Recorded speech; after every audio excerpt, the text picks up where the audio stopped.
Halo sahabat bahasa, Assalamualaikum. Apa kabar? Semoga sehat selalu dan senantiasa berbahagia. Terima kasih sudah subscribe dan selalu setia menyimak video-video SLMT-TV. Semoga Tuhan Yang Maha Kuasa selalu memberikan rezeki yang berlimpah ruah dan juga berkah untuk sahabat semua. SLMT-TV kembali hadir menemani waktu bersantai sahabat dengan alur cerita film-film pilihan. Kali ini SLMT-TV akan berbagi cerita tentang sebuah kisah dari film yang berjudul Ramarau on Duty. Film ini menceritakan tentang sepak terjang seorang wakil dari kantor pemerintahan jujur yang tak segan-segan untuk menghukum sesuai caranya kepada semua anggotanya yang melenceng dari tugasnya. Hingga ia diperintahkan untuk bertugas di desanya dan tertantang untuk memecahkan kasus hilangnya suami dari mantan kekasihnya yang membuka tabir kasus dari desa ini. Baiklah, tanpa perlu berlama lagi langsung saja kita simak, ini dia alur cerita filmnya.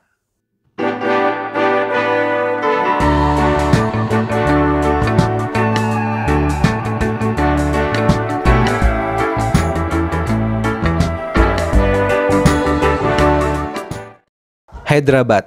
Ramarau menyiramkan bahan bakar kepada dua orang petugasnya yang terbukti telah ikut penyelewengan dana dari penjualan tanah petani kepada pihak pemerintahan.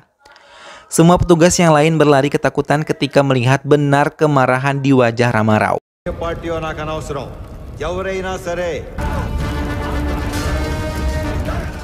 Beberapa hari sebelumnya, Ramarau mendapatkan penghargaan sekaligus pengangkatan jabatannya oleh pihak Menteri Dalam Negeri. Namun tiba-tiba kekacauan terjadi di halaman gedung tersebut dan beberapa petugas mengatakan kalau mereka adalah petani yang protes ketika tanahnya dijual ke pemerintah. Namun bagian mereka tidak mendapatkan sesuai dengan perjanjian awal. Ramarau bersama pejabat lain maju untuk mencoba menenangkan massa, namun melihat pejabat menemui mereka, para petani tersebut malah melemparkan batu ke arah mereka hingga mengenai salah satu pejabat. Ramarau meminta petugas lain untuk bisa membawa yang terluka masuk kembali ke dalam gedung, sementara ia sendiri mencoba mendamaikan petani dan mendengarkan keluhan mereka.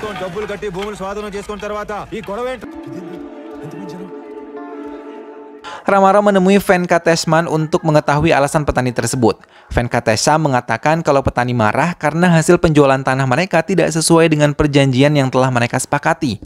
Setelah melakukan penyelidikan, Ramarau menemukan dua di antara mereka yang telah memakan uang para petani tersebut. Hingga kemarahan Ramarau benar-benar tidak bisa dikendalikan dan membakar mereka hidup-hidup. Kasus tersebut pun sampai di pengadilan dan Ramarau menjadi tersangka dalam pembakaran itu.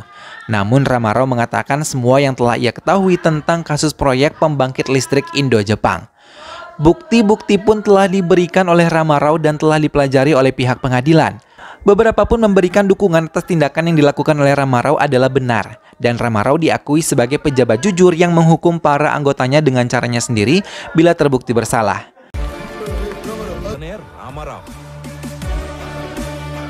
Ramarau dan keluarganya pun disambut hangat oleh keluarga besarnya karena tugasnya kali ini ia kembali ke desanya di Chitor dan menempati sebagai MRO Chitor. Di kantornya yang baru, Ramarau mulai menetapkan aturan baru kepada semua para karyawan yang ada di kantor tersebut hingga meminta mereka untuk membereskan pekerjaan yang belum selesai sama sekali, dan ia tidak menginginkan ada kebohongan di antara mereka serta melarang mereka untuk menerima suap sedikit pun dari siapapun. Sementara Mulari, salah satu inspektur yang bertugas di salah satu kantor polisi Chitor, mulai mengumpulkan semua anak buahnya untuk bisa menutupi semua tugas rahasia yang tengah mereka kerjakan. Ia tidak mau semua tercium oleh Ramarau. Malini yang tinggal di desa Tima Samudra selalu mengirimkan pengaduan kepada kantor Ramarau sebelum Ramarau ditugaskan di desanya. Mendengar kata Malini dan kasusnya tentang permohonan pembatalan ahli waris, Ramarau yang baru saja tiba di kantornya segera membaca salah satu surat pengaduan itu dan meninggalkan kantornya. Ia mendatangi kediaman Malini yang dulu merupakan mantan kekasihnya. Melihat kedatangan Ramarau membuat Malini menjadi gugup untuk menemui Ramarau yang pernah mengisi hatinya. Ramarau menceritakan tujuan kedatangannya ke kediaman Malini sambil membawa surat-surat yang pernah dikirimkan oleh Malini ke kantornya. Malini terdiam dan mulai menceritakan tentang suaminya yang bernama Surendra menghilang. Ia yang pernah kerja sebagai pekerja kontrak yang kemudian mengalami banyak hutang hingga ia memutuskan untuk menemui Farma, rekannya, untuk membuat bisnis baru. Sejak menemui Farma, ia tidak lagi kembali bersamanya. Ramarao berjanji akan menyelesaikan kasus Surendra kali ini. Ia bekerja di pemerintahan di desa ini.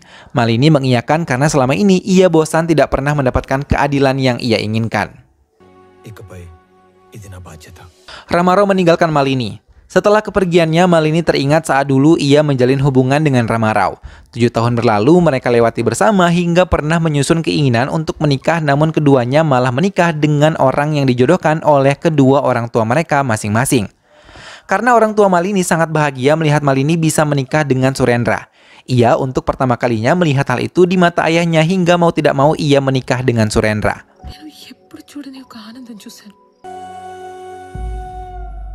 Ramarao menceritakan semua pada ayahnya yang dialami oleh Malini. Tanpa mereka sadari, Nandini mendengar semua pembicaraan mereka. Ramarao bersama Malini mendatangi Maruli untuk membuat laporan kehilangan Surendra. Karena selama ini semua laporan Malini sama sekali tidak pernah mendapatkan tanggapan. Maruli yang enggan berurusan dengan Ramarao mengiyakan akan membuatkannya fear kehilangan Surendra.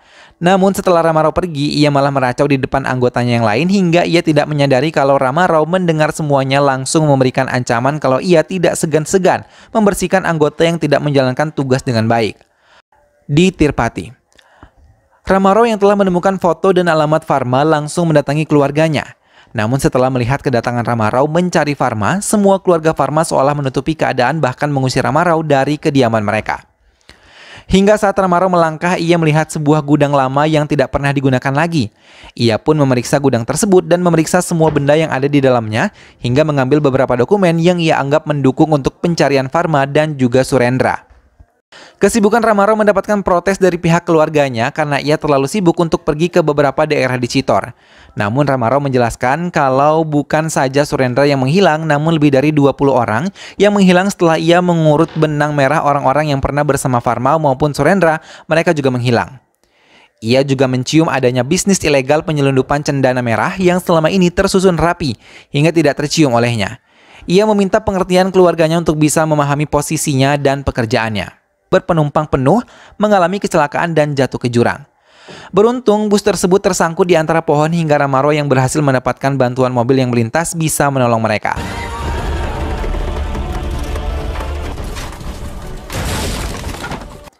Hingga Maruli datang dan dalam kesempatan ini ia mengambil kesempatan untuk bisa menghancurkan Ramarao dan mengatakan kalau ini adalah kesalahan Ramarao hingga kasus ini masuk ke pengadilan.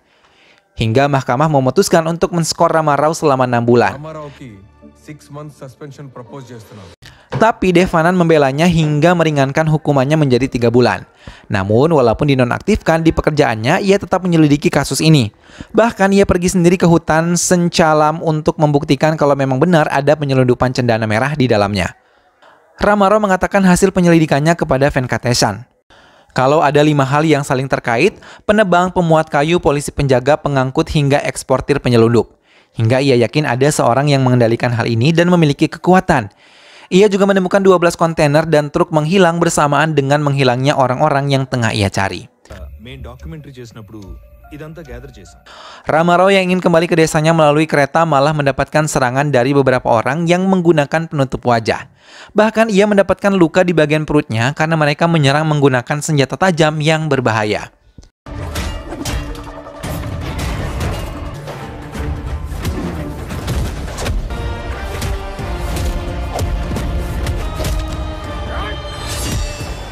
Hingga ia harus melindungi dirinya dan saat ia bertarung ia berhasil menarik penutup wajah penyerang itu hingga ia terkejut yang ternyata ia adalah Anan sepupunya sendiri.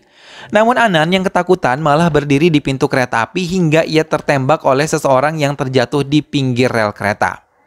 Kematian Anan membawa luka keluarganya hingga membuat keluarga Ramarao marah apalagi saat Murali datang dan memanas-manasi keadaan hingga Ramarao merangkulnya untuk melangkah menjauh dari ayahnya. Dalam pembicaraannya, ia menekankan Maruli untuk tidak ikut campur dalam urusannya.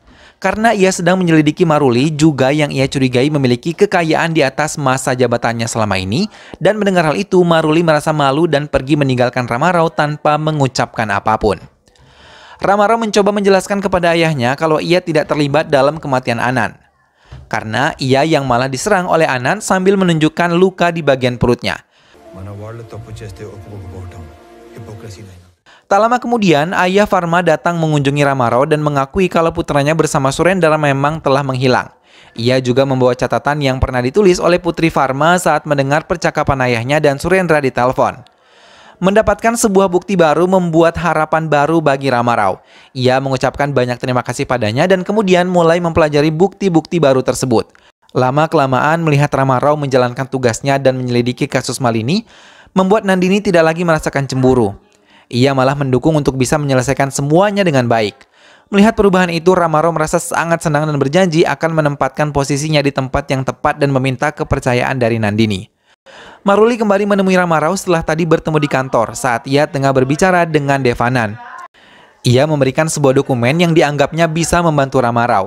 Namun Maruli meminta imbalan agar Rama Rao mengatakan keberadaan cendana merah dan tidak akan menyerahkannya kepada pemerintah bila ia mendapatkan semua cendana merah selundupan itu. Rama Rao yang mendengarkan hal itu sambil membaca dokumennya tidak menanggapi Maruli. Ia pergi begitu saja meninggalkan Maruli. Rama Rao melaporkan hasil penyelidikannya lagi kepada Venkatesan. Ia mulai curiga kalau Devanan dan Maruli ada hubungannya dengan ini semua. Maruli yang mengetahui kecurigaan Rama Rao terhadapnya dan juga Devanan melaporkan semuanya pada Devanan. Mereka yang berada dalam pantauan Venkatesan dan Rama Rao mulai mencari jalan untuk bisa menyelamatkan diri. Di Sesachalam, beberapa penebang cendana merah terkejut ketika mereka diserang oleh petugas yang menggunakan pakaian dinas lengkap. Mereka berhambur mencoba menyelamatkan diri. Namun naas Devanan yang memimpin penyerangan itu berhasil mengumpulkan mereka semua di tanah lapang kemudian menembaki mereka tanpa ampun. Bahkan tidak membiarkan satu penebang pun lolos dari senjata apinya. Berita pembantaian terhadap penebang cendana merah itu pun menjadi berita di semua televisi.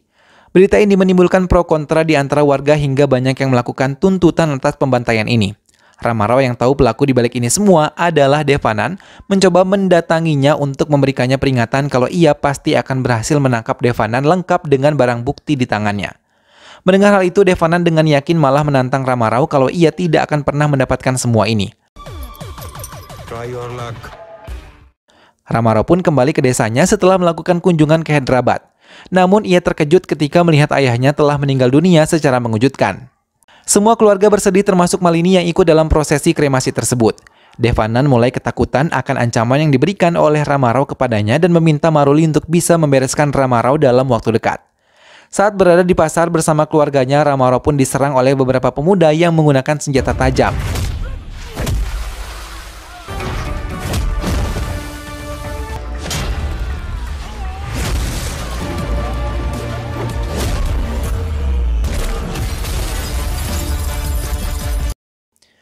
Setelah menghadapi orang-orang itu, salah satu dari mereka memberikan informasi kalau ia mendapatkan perintah untuk memberikan sebuah foto ini kepada Rama Rao. Mendapatkan foto itu, Rama Rao terdiam dan mengingat semua yang pernah ia alami. Kemudian mulai kembali menyelidikinya.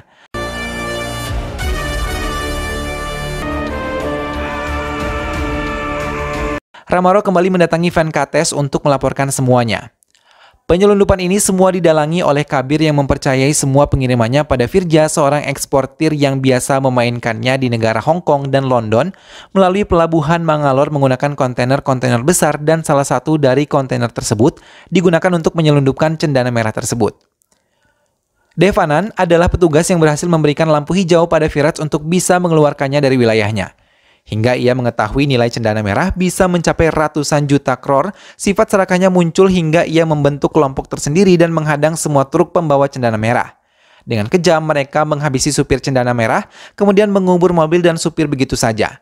Lalu nasib naas itu pun mereka sadari sepasang suami istri tua mengetahui aksi mereka saat mereka menghabisi dengan kejam putra mereka. Pembongkaran besar-besaran pun dilakukan oleh Rama Rao dan orang-orangnya. Mereka menemukan puluhan mayat di dalamnya, begitu juga dengan penimbunan kontainer. Rama Rao sendiri mendatangi Virat dan menelanjangi semua kesalahannya. Ia mengetahui semua ini dari foto yang didapatkan dari Devanan yang sudah melarikan diri. Virat tertawa dan menceritakan kalau ia yang telah menghabisi ayah Rama Rao yang lebih dulu tahu tentang dirinya. Virat juga berhasil menikam Rama Rao saat menceritakan semuanya. Mendengar hal itu, Rama Rao langsung mengumpulkan tenaga untuk bisa membalas kematian ayahnya. Mereka pun terlibat perkelahian, namun dengan cepat Rama Rao membereskan mereka dan membawa mereka dalam satu mobil untuk dijadikan bukti pada Maruli.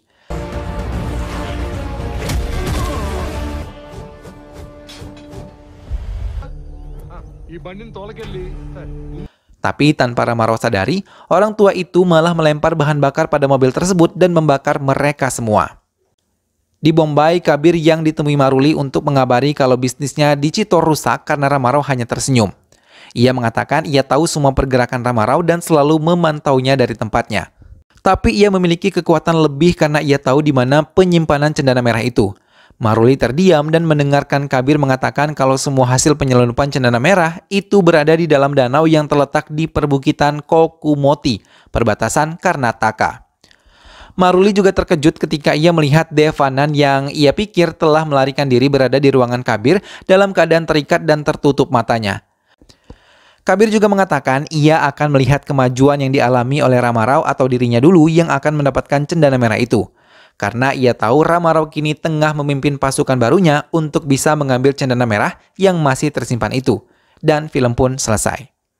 Nah sahabat, itulah tadi alur cerita dari film yang berjudul Ramarao on Duty. Kejujuran adalah sifat mulia yang harus selalu dijunjung oleh kita semua. Karena sifat jujur dan adil saat ini telah sangat sulit didapat. Kejujuran ibarat barang langka yang sudah begitu jarang ditemukan. Maka mari selalu berusaha untuk menjadi pribadi yang jujur dan berakhlak mulia. Karena berani jujur itu hebat. Mudah-mudahan sahabat semua terhibur setelah menyimak alur cerita film ini. Sampai bertemu kembali di alur cerita film-film selanjutnya. Terima kasih sudah menyimak video ini sampai akhir dan ingat selalu untuk dukung SLMT TV dengan cara klik like, komen, share, dan juga subscribe. Baiklah sahabat, sampai berjumpa kembali. Sehat selalu dan wassalamualaikum.